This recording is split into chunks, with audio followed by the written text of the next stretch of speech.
بسم الله الرحمن الرحيم. الحمد لله حققنا اليوم فوز يعني مستحق على فريق شبيبة بجاية بعد ما كنا منهزمين في النتيجة.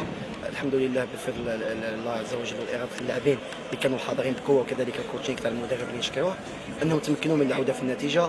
والحمد لله نهينا مرحلة الذهاب بفارق 5 نقاط على مولودية بجاية في انتظار لعب يعني لقاء تاع المتأخر امام رائد بوقعة. حنا الشيء اللي نقولوا انه يعني مرحلة الذهاب نهيناها في المرتبه الاولى. ما زلنا عمل كبير وكبير جدا. احنا ماذا بينا كل الانصار يلتفوا بالفريق هذا، ولا واحد فيهم يعني يخلي ولا يتقاس ولو في نقطه وفي شبر واحد. وحنا رانا مستعدين ان شاء الله نزيدوا نواصلوا بنفس العزيمه من اجل البلوغ للهدف المنشود واللي هو الصعود، وان شاء الله الجي اس دي في الناسيونال باذن الله. كلمه جمهورنا نحييه بالمناسبه، نحييه توجور لانه الجمهور حاضر بقوه، وهذه ماهيش يعني ماهيش جديده علينا. يعني فريق شباب جيجي حتى هو يلعب على السقوط في سنوات سابقه الجمهور جامي يتخلى عليها.